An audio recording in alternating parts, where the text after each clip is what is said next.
Good evening, everyone. Those folks in the room with us on campus at Southern Oregon University, and those of you who are watching the live stream on Facebook or YouTube, for that matter, folks who are watching on cable access TV. Thank you so much for joining us this evening. I am the Chief Executive Officer of the Urban League of Portland. My name is Nkenge Harmon Johnson.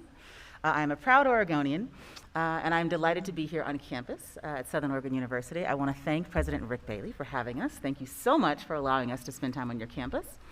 It means a lot to have community partners that host us, that help us make events like this possible. I also want to thank my staff. I'm terrible. I often forget to thank them, but they are doing a great job. It's been a long time since the Urban League has been able to be out and about in community for events like this. And they're doing a terrific job putting everything together. So thank you to my team. And I also want to say thank you to all of you folks who are continuing to wear masks. The Urban League of Portland, we went on sort of our emergency and pandemic protocol 2 weeks before Governor Brown issued the first quarantine order. We knew that something wicked this way come, as they say, Ms. Nataki. And we wanted to make sure to keep not only our program participants, but our staff safe.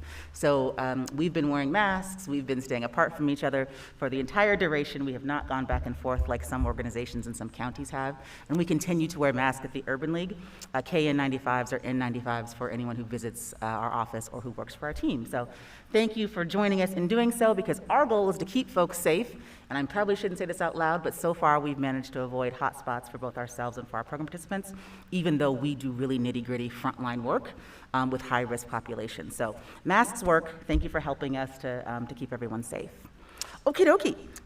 So we are going to have a pretty vibrant conversation this evening with our guests. So I'm going to tell you a little bit about the Urban League and why we're doing this, but before I go further, I want to allow our two co-panelists to introduce themselves and to tell you why they're here with us this evening. So if I may, start with you, Councilor Dina.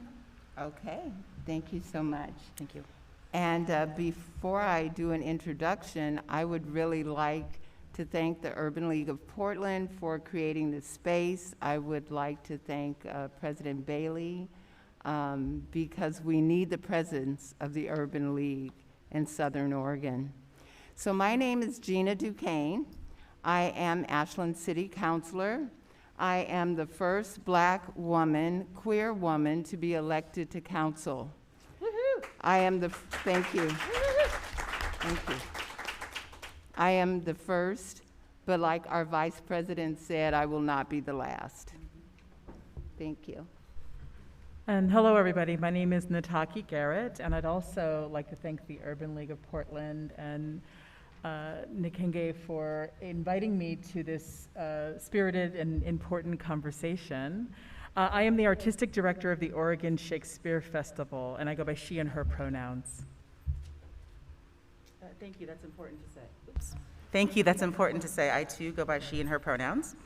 And I am someone who, having roots in Oregon, of course, but having family all across the state, sometimes take for granted the fact that other folks know and get to experience our state in the way that my family and I have always done. I forget sometimes that, people are busy and they've got families and lives and don't get out and about around the state as much as I would hope that they would get to.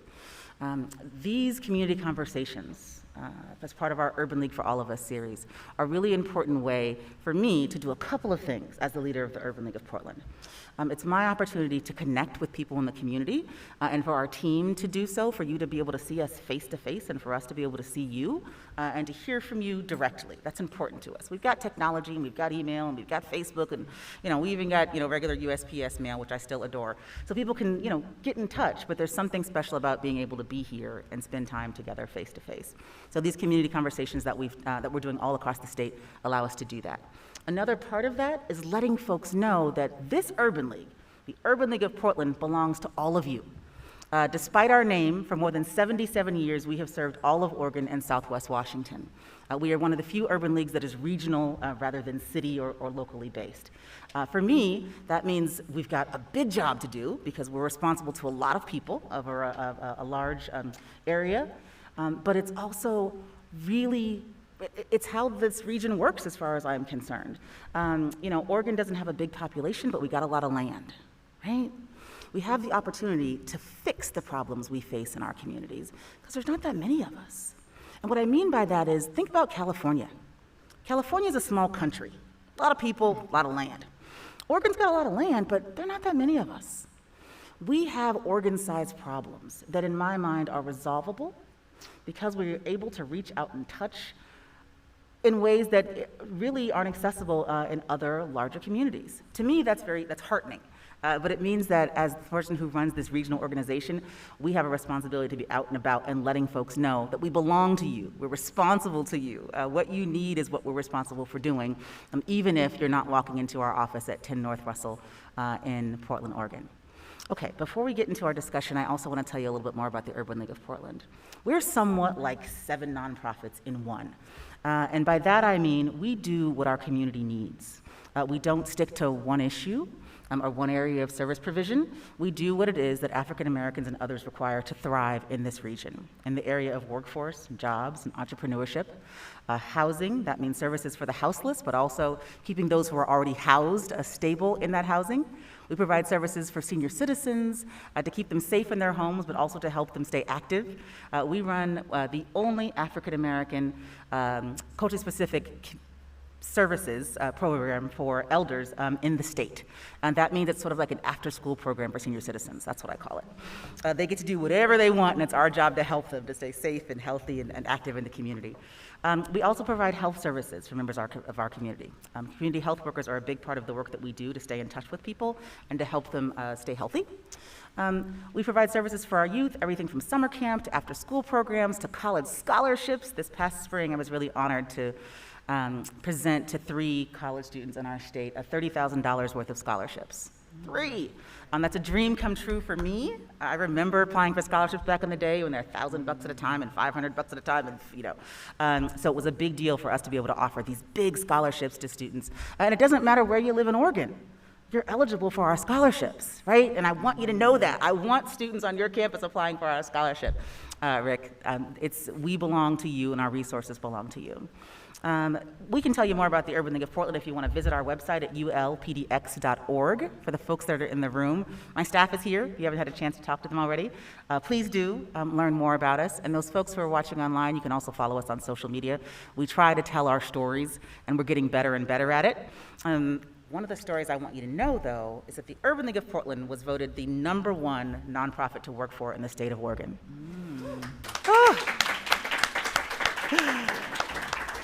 You can't see me smiling under this mask, but I am smiling. To my knowledge, it's certainly the first time for our organization, and I don't know of another Black-led, Black-serving organization, certainly not of our size, that has received this honor, but it's a big deal. We doubled in size during the first year of the pandemic. That means from a staff of about 47, we are now a staff of more than 100 people. That's a really hard thing to pull off when you're working remotely and things are challenging and difficult and there are barriers. We did that and we still managed to be the best, which means our culture is intact and the programs and services that we deliver to our community are really still meeting the mark. I'm so proud of that. As a daughter of this community, I'm so intensely grateful that we've had the opportunity to serve in the way that we have. So I can't resist sharing that with all of you. But now it's time, I think, that we get to the heart of the matter, shall we? As we begin our conversation this evening, I'll let you know that we're going to be taking some questions, and so folks online have sent us some, and they'll be sending some others, and I hope we'll have a chance to hear some folks in our audience. We also have the Urban League tradition of highlighting local organizations that are doing the work on the ground in your communities each and every day. It's an Urban League practice to uplift and to highlight folks who are doing the work. I believe wholeheartedly that the Urban League doesn't need to do something that someone else is already doing well. Right? Oh, that looks like fun. We should do that too. No, if it's already being done well, we can support, we can encourage, we can be a partner. That is our goal, not to Bigfoot, not to step in and try to take the place of those organizations. So tonight, we get to uplift a couple of organizations that are really doing the work in Southern Oregon on a day-to-day basis, because we want you all to know who they are, and hoping that we give them more attention, so folks who are in other regions of the state who might want to support their work will be able to do so too. So look forward to that. All right, y'all, shall we get into our questions? Sure. All right, well, let's do it. As we get started, oh man, I want to say the name of Aiden Ellison. Aiden Ellison was a black kid, a teenager, who was murdered in Ashland. And yeah, sure, I'm a lawyer, so I get it. His killer has not yet been convicted of murder. That's all right. I can say it. He was shot and killed by a white guy named Robert Keegan. And for those of you who don't know,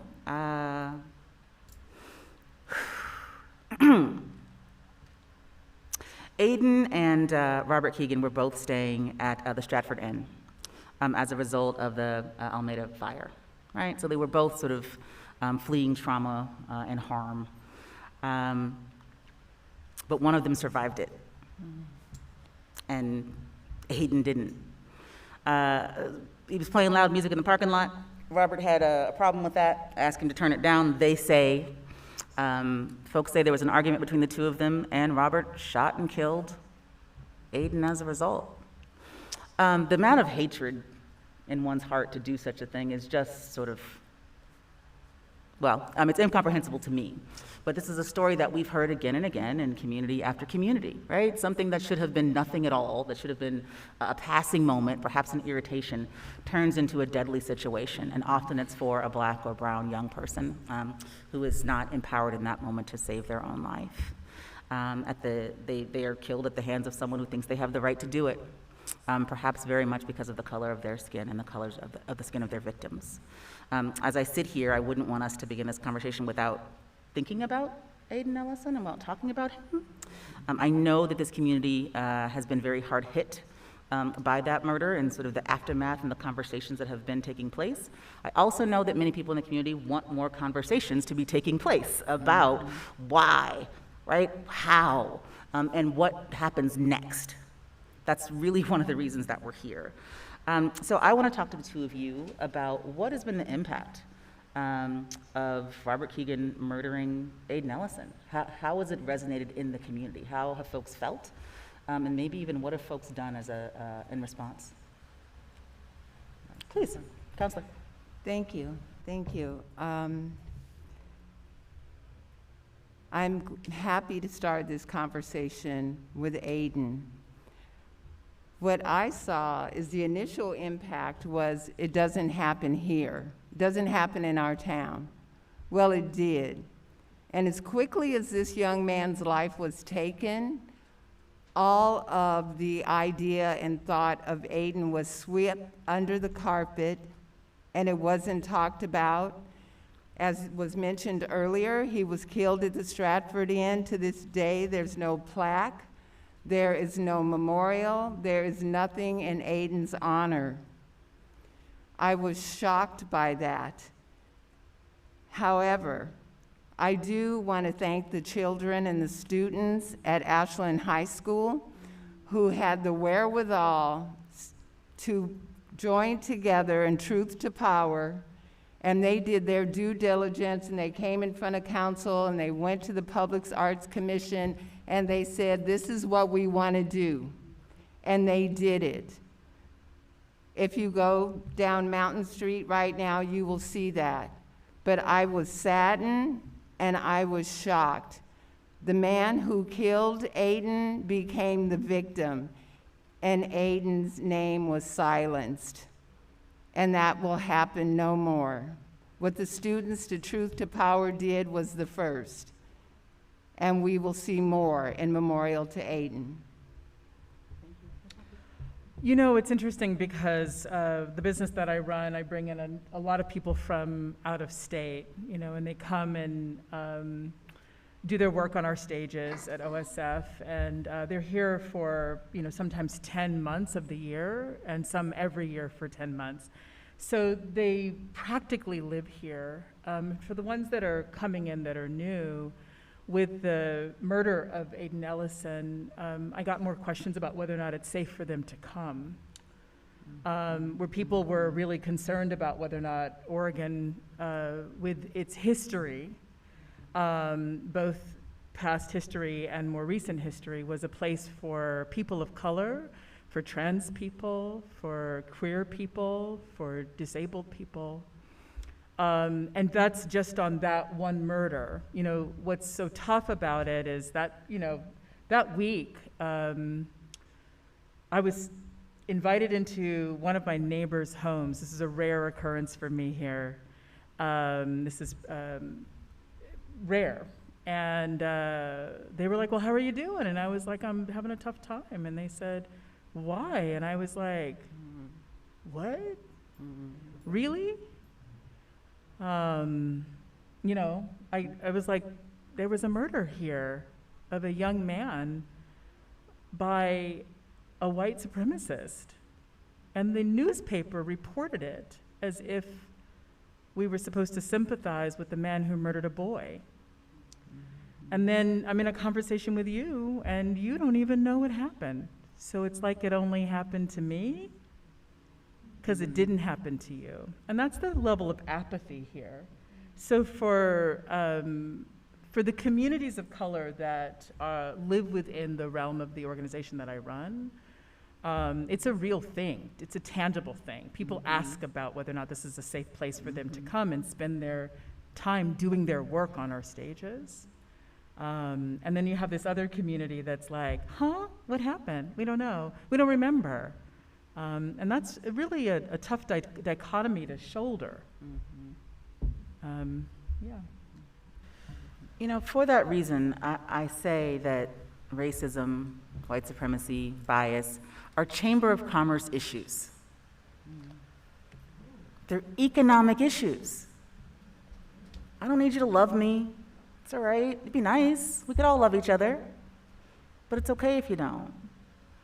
What I need to be able to do is to feed my family and house myself and to dress myself and to live my life in this community. And we all know that that takes dollars and cents. Whether you own a business or you sell real estate or you run a school, you need customers. You need butts in seats at the theater, and you need students in classrooms, and these are economic activities, right? Just like riding a bus in, Selma, Alabama was an economic activity. So are all the many of the things that take place here in this community. And when you have world-class talent asking, well, is it safe to come and work there? The folks who care about dollars and cents in your town really ought to be worried about that. The best of the best say, yeah, no, I don't want any parts of that place. Then what do you get?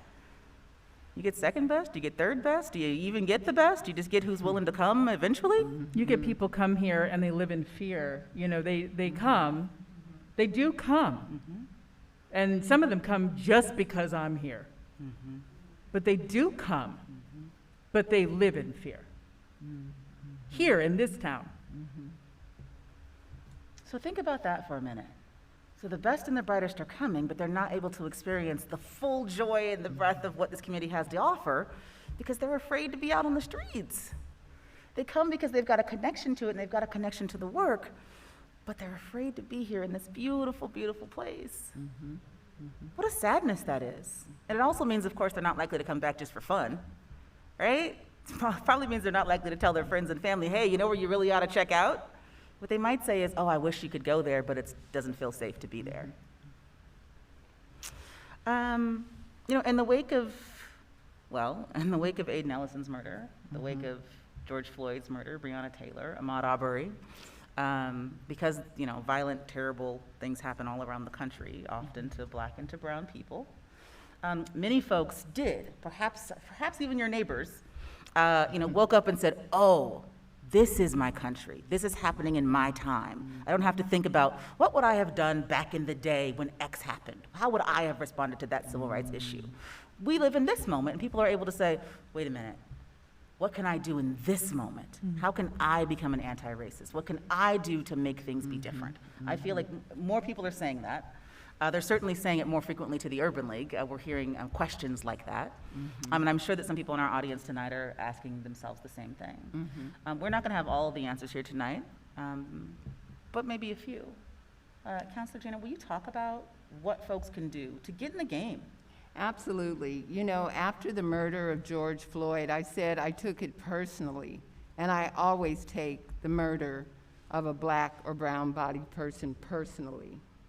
Many people came up to me and said, Gina, what can we do? What can we do? One word, educate yourself. Educate yourself. Know American history. Know Black history, because Black history is American history. Educate yourself, your children, your neighbors. And when I look at, other people had asked me, so being on council, being in government, what does that look like? People have marched, people burned down neighborhoods, people are angry. And my answer to part 2 of that is everybody get on your computers, write up a letter, send it to your local government, your federal government, and tell them we are not going to live in a racist community. And you have to send this letter every week. If it's the same letter, I don't care. Flood their emails. Let them know we are not going to accept this. Not tolerate it. Look up tolerate in the dictionary. We are not going to accept this. And so when people ask me, it's education. Be mindful. Teach yourself. We live in a world of Google. Everything is right there.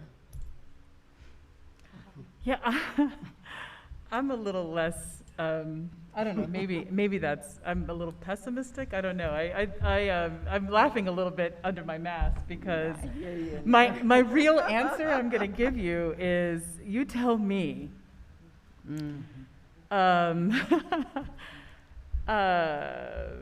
This country is as many years old for my ancestors as it is for most of yours. So you tell me what to do. You know, I have been asked over and over, what do you do? How do you change it? You know, what do we need to do to be different? You tell me. You actually need to do the work to change. You know, I can no longer give out the advice, you know, because I actually have not seen it shift. So you must know something I don't. You know, if it's up to me, I joked with somebody recently who asked me what to do about something that was happening, and I was like, do you think as a Black woman I have like a manual that I pull out and I turn to page 40, I'm like, look, it says do this right here.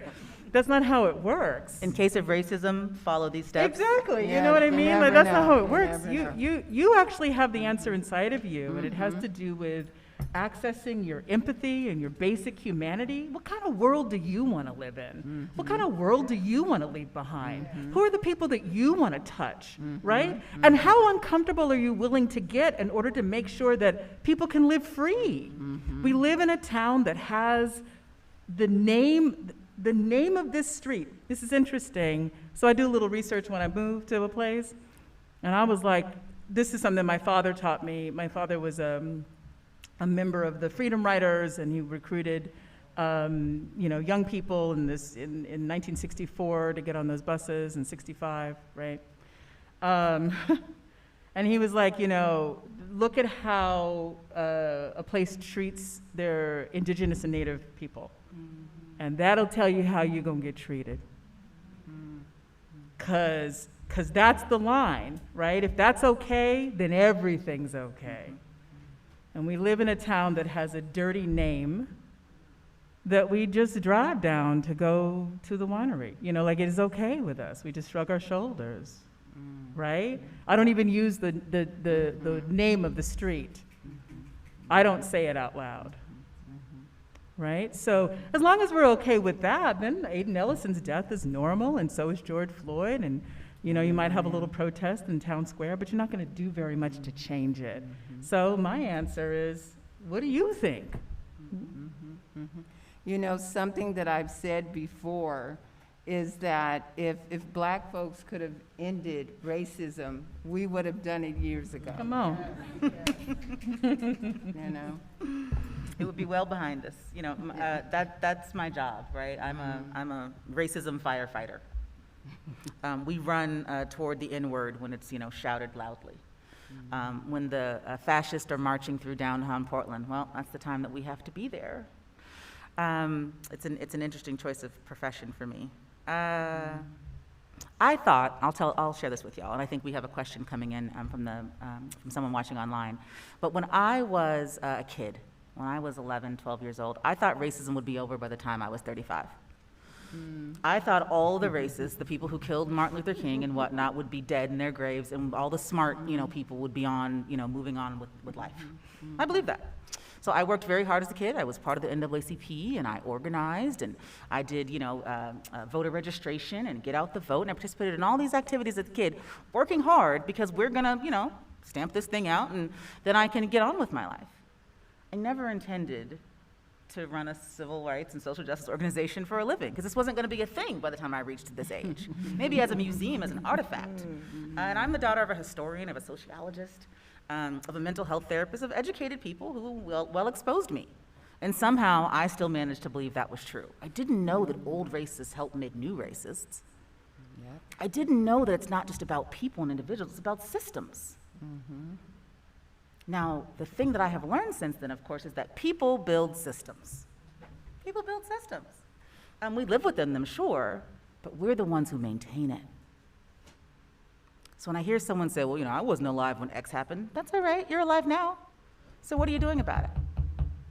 And we all have a part to play in it. It's just a matter of whether we choose to pick it up. So before we go to this question, let's talk about the issue of comfort for a little bit, because you mentioned that, right? How comfortable are you? How uncomfortable are you willing to be? My answer to this question about how to become an anti-racist, how to actually do the work, because it's not enough, folks, right, just to not be racist. I am not a bigot. That's nice for you. Great. But what are you doing to tear down bigotry? What are you doing to put yourself in a place of actually doing the work to make things be different? Because it's not passive work, it is active work. And that takes some discomfort. You may want to be lean and mean for summertime. Well, you gotta, lift some iron, right? Pump some weights. You may, frankly, want to master some new skills. Well, you probably better get in a classroom or pick up a book and learn from folks who know the things that you want to learn. It's not just going to happen passively. It's going to take a little bit of discomfort to get there. Maybe a lot of discomfort. But that's okay too. I'm uncomfortable all the time. When I'm driving in this community, and tonight we'll be out late, I was thinking about, well, I got to make a long drive back. I'm down here often enough. I'm not unfamiliar with Ashland, Medford. I'm not scared of this place. But, even at my big age, my dad wants me to call him when I get back to the hotel to make sure I'm safe. He doesn't do that everywhere I go, but tonight he really wants to make sure of it, right?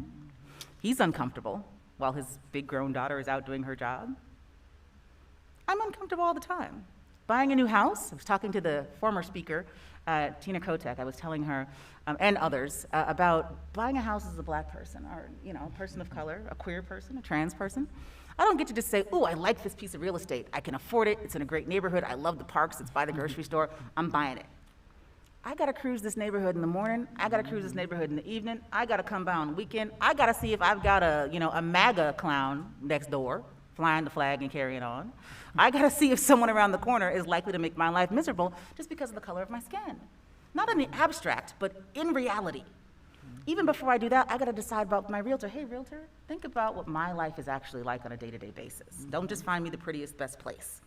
Think about what it's gonna be like for me to live here, because that might be very different from someone who looks differently than I do.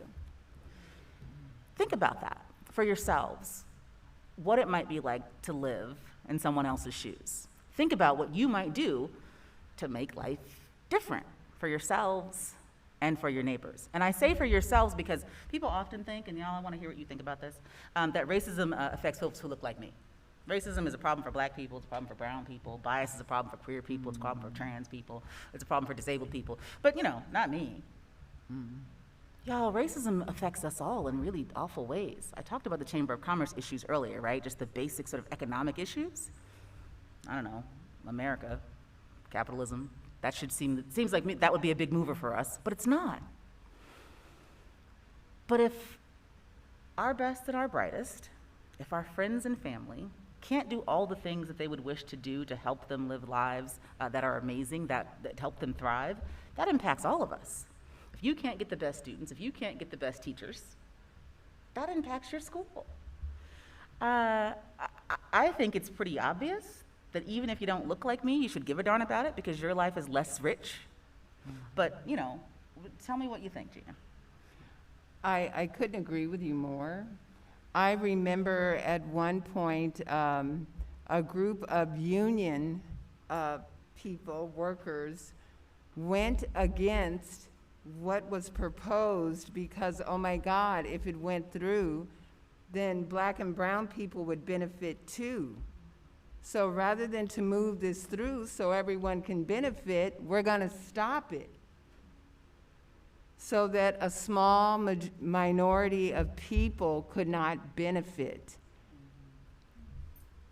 That is so blatant, and that doesn't make sense, so we all lose. And that's not what it's all about. For me, I looked at that and I shook my head and I couldn't believe it. And that was, I think, my first real impact. And so everybody loses this opportunity of health insurance, this opportunity for wages and job security. No. And I just shook my head. Where it's not moral, there's no empathy, we don't grow, and all that says to me is hatred and stupidity. Straight up.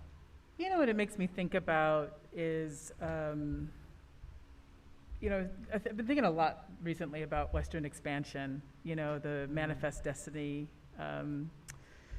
this theory about sort of opening up the West and sort of taking over land, which meant the genocide of entire communities and groups of people who had been on this land forever. And then to sort of like create spaces in which, I was talking to a friend recently. So if I think about the Southeast, which I lived for a time, people are like, don't go south, it's, you know, terrible down there. And I was like, living there, like, this is great, you know, because you're living in a place that intended to have you there, right? Not probably in the best way, but there was an intention behind it. When you live in a space that actually had the intention for you not to be there, it's palpable. And it's coded, and it's in every part of society. So it is in the streets, it is in the trees, it's in the air, it's in the schools, it's in people's homes, it's coming up in the water in your faucet. This idea that you're not supposed to be here, right? I was in Portland recently and working on a piece there, and somebody let me know that the Klan had come to Portland sometime in the early 20th century. And I was like, why? And they said to fight back the Jewish people and the Catholics. And I was like, wow, so this was also a place that didn't intend that either. So who was intended to be here is at the center of the way everybody who's not that intended group, it's at the center of what we experience. If the basis of the way a state was created was you start with genocide and then you create exclusion laws to make sure that only a very specific group of people can be here, you can't later on ask, why is it still like that? Unless you've gone back and determined that you wanted to change the things going forward, but you have to know what it is that you're changing. And it's not on the surface. You know, you actually have to change, you have to have an intentionality. You have to be intentional about making sure that not only people can live free here, but that when people come here, they have a free experience here. And then you have to recognize what is embedded into the way that the society functions that does not allow for people to live free, that makes it normal for the decimation of statues, for swastikas to be put up in places, for random use of the N-word. It makes it normal for that to happen. So all we can do is suck our teeth and say, that's terrible, I'm so sorry, right? But that's not enough. You actually have to go into the bedrock. And you have to actually heal that wound. And so when I think about it, I think about that, the way you go look for a house in the state of Oregon. is very much connected to Western expansion. That house was built in the idea that you would never, ever, ever, ever want to live in it. That's very specific. That's very specific. You know, I knew we weren't going to have enough time for this conversation because there's so much to say and to talk about. But, you know, I'm a time-challenged person. I think I can do anything in like 15 minutes, wash my hair, get dressed, make it to the office. So we're just going to do the best we can tonight. You know, I thought of something that happened, I don't know, it's been a few years now, but I was out in Pendleton. We go to Roundup. The Urban League is at Roundup. Every non-pandemic year, we'll be back at Roundup again this year. Pendleton Roundup is the biggest outdoor rodeo in the world, which is, you know, kind of a big deal for a place like Pendleton, Oregon. But the first winner back in the day of the Roundup was a black man, as the story goes, George Fletcher. You can see a statue of him in downtown Pendleton, but he wasn't allowed to win because he was black. Whew, my Lord. You know, you can ride the Bronco and you can rope the steer and you can do all the things, but you still don't get to win because you look like me. How outrageous is that? Years later, though, you get a statue downtown. So we go to Roundup to let folks know all of Oregon belongs to all of us. This history really is all of our history, and we get to enjoy it and embrace it and all these things.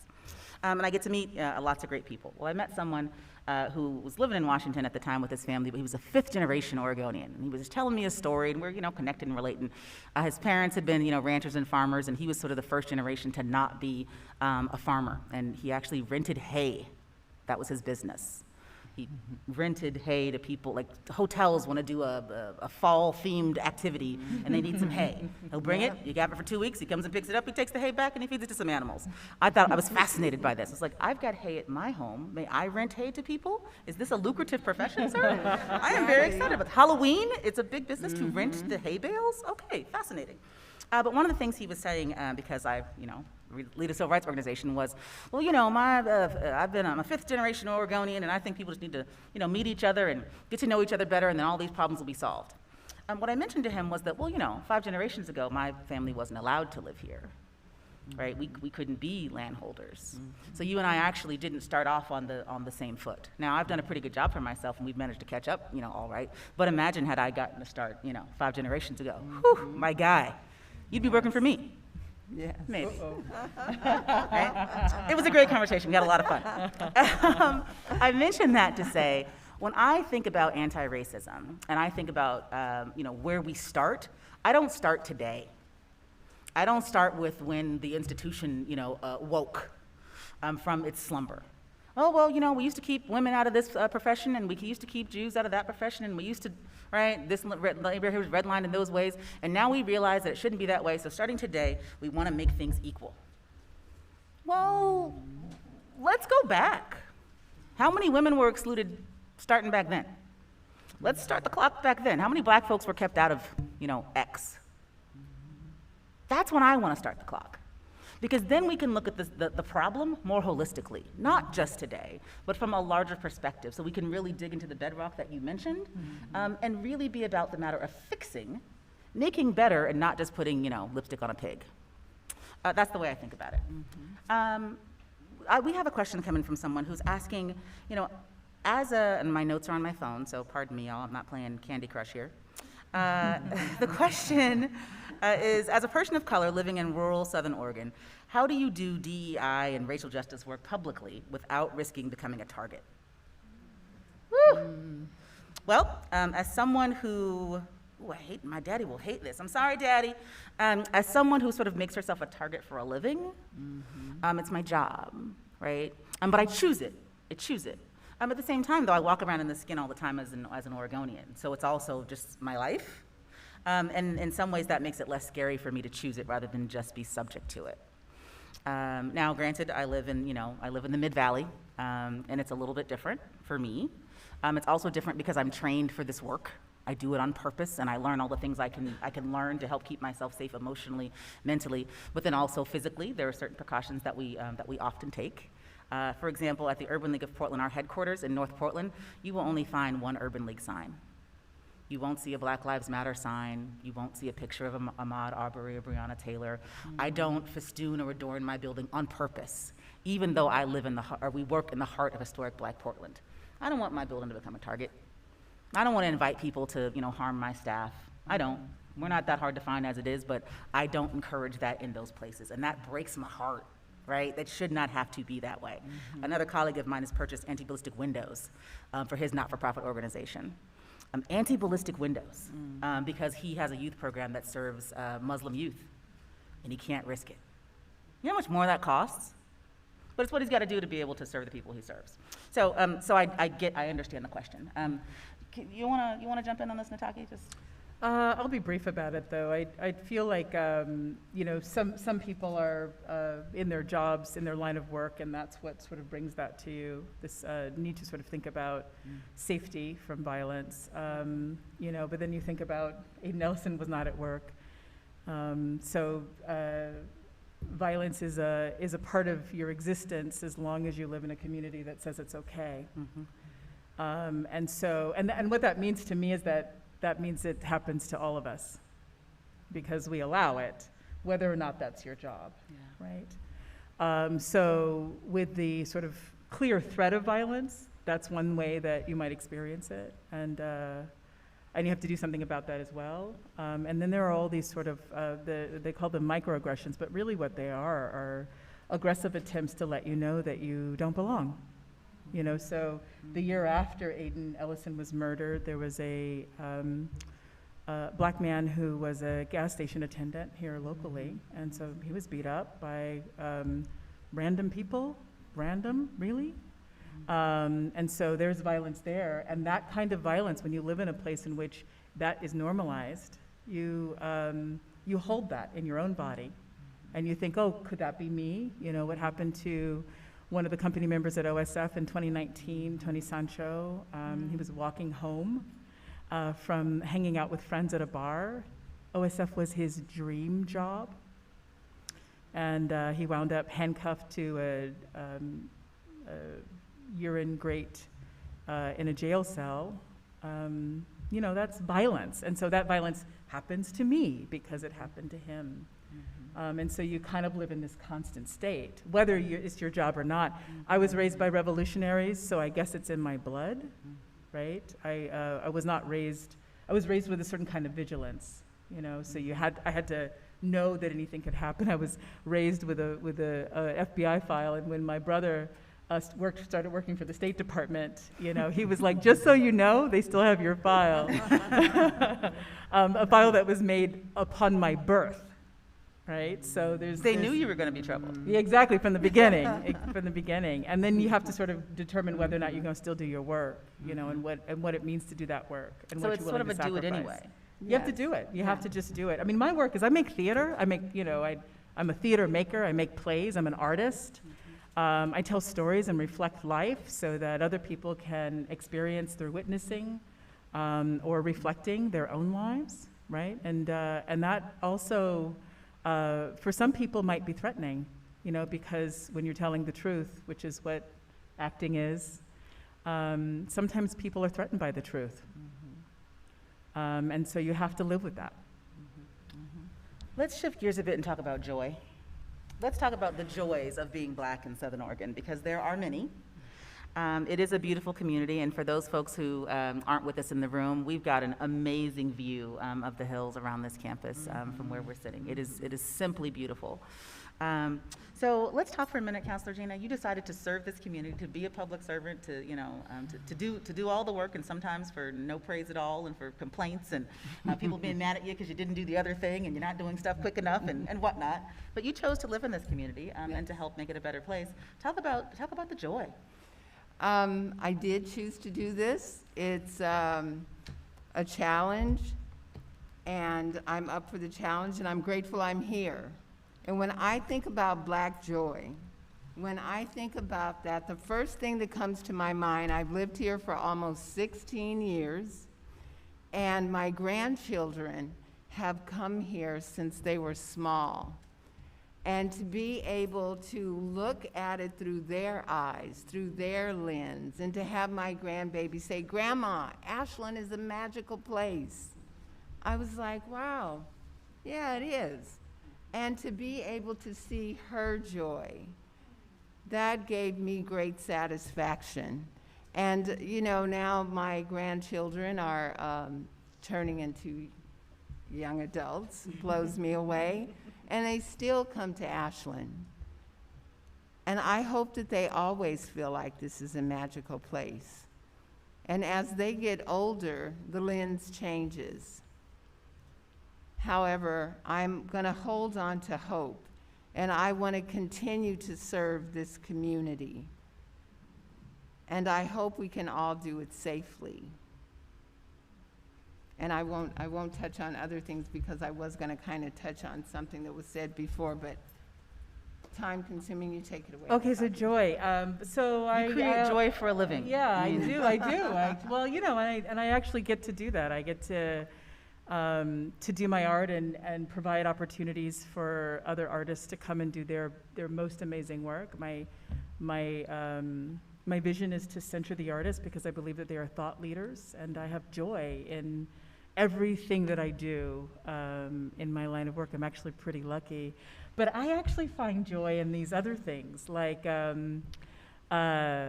if you ever happen upon a table full of Black folks and you hear them laughing deeply, just don't go over and say anything. Just recognize that that's joy, you know, or dancing, you know. Don't come over and say, if you're at the same restaurant that they are, what's the special occasion? Because chances are they're just having dinner just like you. But recognize that they are experiencing joy, you know. So I get to have joy in these sort of basic human moments, you know, when I'm like going to the farmer's market and the honey guy is there and I'm like, great, because I don't want to have allergies this year, so I'm gonna purchase this honey and bring it home. And now there's a kombucha queen, you know, who's like changing lives with the kombucha, and that brings me joy. Did you know the honey trick before you moved to Oregon? Have you No, I always learned known that here. Woohoo! Yes. That's right. I learned It's that here. ours. It is, yeah. It is. So that's where I find it. I just Yeah. located in these little kind of tiny little frames of possibility, you know, where I can reach my head back and laugh really loud and not have my body be policed, you know, and just sort of live in my full expression. I look for that as often as I can. I appreciate that. Thank you. Y'all, I want to take this time now to amplify the work of local partners. I told you that we would do that. There are two, and there are folks in the room who are going to get a chance to talk about their own work for a minute. Are we doing that way, Jennifer? Am I right? Yes. Okay. Let me get myself together. Okay. This afternoon, I had the opportunity to have lunch with some young people from Medford, from Ashland, just from Southern Oregon. They were from different places in your community. And we were really fellowshipping, just having conversations about their experiences as African-American youth, but also about the organizations that are here to serve them, not only the Urban League, but BASE. I got to meet Tiffany and Vance Beach, and that was exciting for me. My staff had the chance to talk with them about their work, but this was the first time for me meeting them in person to hear more about the Black Alliance and Social Empowerment. Southern Oregon organization. It's a big deal because they do on-the-ground, high-touch work to try to make people's lives better in this community. They serve as a home base not only for youth but also for families, for adults who are looking to feel more connected to this community, who come wrapped in a skin like mine. I was blown away by what Tiffany or Vance are doing to help create community, to help really create a foundation for themselves, sure, but also for their neighbors and for kids. Vance, if you would take a minute to tell us about your work and just to say hello, that would be wonderful. Come on over to this side and tell folks how they can help you and support you. I would certainly appreciate it. There should be a button on the very bottom. Hello. There you All go. right. Thank you so much for having me. This is truly an honor to be awarded right now by the Urban League, who I told you earlier were the OGs of what we're doing. So thank you so much. Yeah, it's all about what these beautiful ladies are talking about today. You know, being in Oregon is being in a place where people that look like us have been excluded in every aspect of community. And so our work is all around how do we assist in building an inclusive community, one that is actually conclusive, where all groups have representation in all areas that make community, whether it's economics, education, socially, or politically, right? which we have a first city councilor, Gina DeCane, which I'm so proud of, you know? So it's about representation, and we do a lot of work. One of our taglines is actually a thriving community is when it feels good to be home. And we say that because that's exactly what we want to feel like being here. This is such a beautiful environment, but how do we create a place and a space where we have also support, where we feel connected, where we feel important, right? Where we matter. So those are things that are really, really important to us. We do everything from really, truly, authentically connecting with our community. So BASE is a platform for connection, resources, support, and overall the advancement of Black people here. We want to see ourselves be better, do better, and have better here in this community. And so what that looks like for us in terms of our objectives is we have a real authentic connection with community, whether it's cell phone numbers, emails. We're out there in the community, we're talking with people, we're inviting them to things, we're going, and we're really, really trying to hear from the community in really authentic ways. It goes all the way down to representation, cultural events, right? Martin Luther King Day, Malcolm X Day, Juneteenth, Kwanzaa. These are all things that are special within our culture, and they should be represented here in the community. And those are some of the things that we do. We have some special programs, one of which I have to get over to just down the hall is our police liaison program, which is kicking off for the first time. And you've heard it up here already about safety. This is a proactive approach where I have 9 community members who are bravely taking on as oversight community members, I think there's one there, to really help and bridge this gap of institution and community where we feel safer here, right? They talked about Aiden Ellison. Well, how was that handled? That was a whole mess, right? So there's plenty of issues that need to be addressed. Collaboration is huge for us. You know, we know that as a community organization, in order to truly advance community, it takes all a community, okay? So synergy has to be there. And these are one of the areas that I saw as a big lacking piece when I first got here in 2007 looking for ways to connect with community.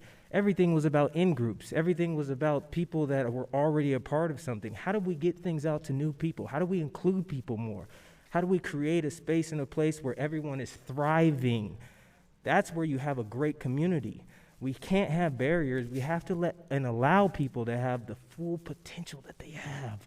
That's when we go above and beyond as a community, a whole community. And so this is some of the work we do. You can visit us at baseoregon.org. We are in the midst right now of trying to get our own physical home base, all right? So we've been volunteers for 2 years now. So we're expanding and growing. And we're going to a point now where we're really going to put into gear, and we're looking for supporters, resources, and everything else you can think of to help us out.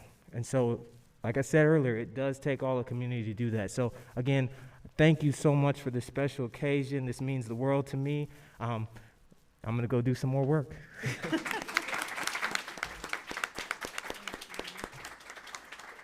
Vance, thank you so much for being here. Go do more work.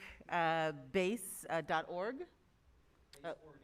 Baseoregon.org. Baseoregon.org is where you can go to learn more and to donate and to help support the work. We've got another community partner who I want to bring up. Erica, okay, good. Erica Alexa Ledesma, Executive Director, and Celine Garcia, Lead Cultural Community Organizer of Coliseum Fortaleza. Y'all, we've been talking about white supremacy and the way that it impacts community and the way that it impacts all of us. And I'm really glad that we have a chance to highlight one of our Latinx organizations who's doing the work here in this community in an intergenerational way, right, across age groups, across communities, for families and for people. And I won't talk more about them right now because I'll let them talk about themselves. If you would please come and share the story with us, I'd certainly appreciate it.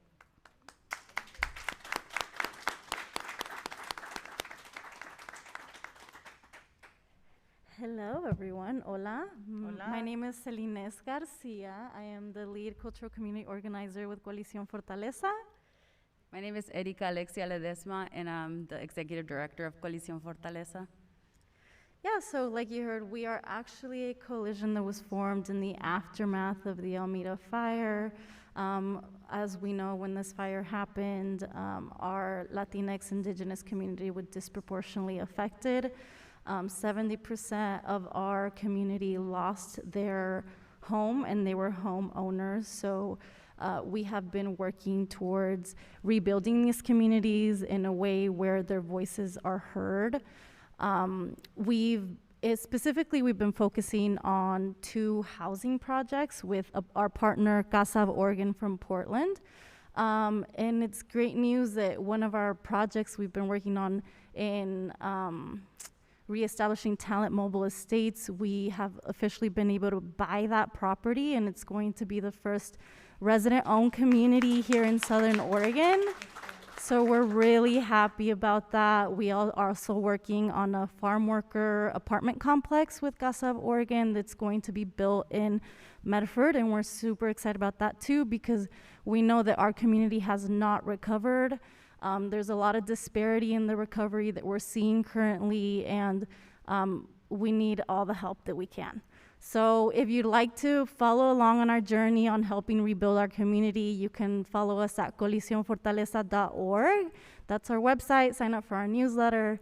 And there's a lot of work to do, but we're doing it. And I also just wanted to add something. Both Celine and I were born and raised in this valley. We were both born in Ashland, actually, and we grew up in Talent and Phoenix. And so, like, the community that was impacted really raised us, you know, and we went through the education system here, and we experienced those microaggressions, those macroaggressions, and like it really like hindered and killed our spirit, you know. So it took so much healing, you know, and to really like go to the university to take ethnic studies and learn all this bullshit, you know, and to really like come out of it being like, okay, I wasn't the issue, you know. It was like these systems that were really impacting us, and to really gain the language to be able to advocate for ourselves. So that was like a healing journey that we had to do to really step into our own power and agency, and to say that this is a movement, Coliseum Fortaleza is a movement that started by women of color from this community. You know, we have the vision, the knowledge that we need in order to restore our communities and ensure that they can thrive. And this vision with the resident-owned community, it didn't come from us. It came from sitting with 70 of our community members who said, what if we put our money together and buy land and restore our neighborhoods and our social networks that has allowed us to thrive.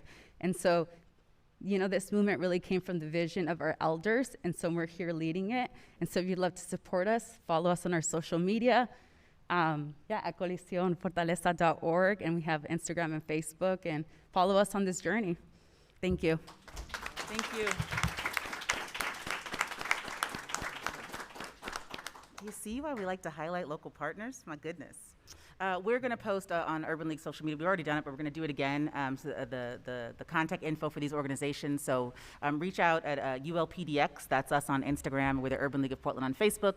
If you missed anything about how to connect with BASE or Coalición Fortaleza, you can find it on the Urban League's channels. Y'all, as we wrap up, I want to thank all of you who are here with us in person. It's a beautiful evening, and you could be anywhere else. I want to thank those folks who are watching online right now, and those folks who are tuning in later. One of the great things about being able to have these conversations in the sort of this format that's both in person and virtual is that people can watch whenever they're available. So thank you for making time to be with us today, to participate in this conversation. But more importantly, for what you'll do next. I want to thank you in advance for stepping up, for doing the work, for becoming an anti-racist, educating yourself, for finding a way to become uncomfortable and do it anyway, for finding a way to help protect somebody else who's already in the work, both emotionally but also physically in a very real way, to make our community a better place. We all have it within us to make Oregon, to make our region safer, to make it stronger, to make it better. We really can do it. That's the great thing about a state like ours, where we don't have quite as many people as some other places do. Our problems, the fixes for our problems, are within reach. So I thank you for being interested in this topic, but I thank you even more so for doing something about it. I am Nkenge Harmon Johnson, the Chief Executive Officer of the Urban League of Portland, as I have been for nearly 8 years.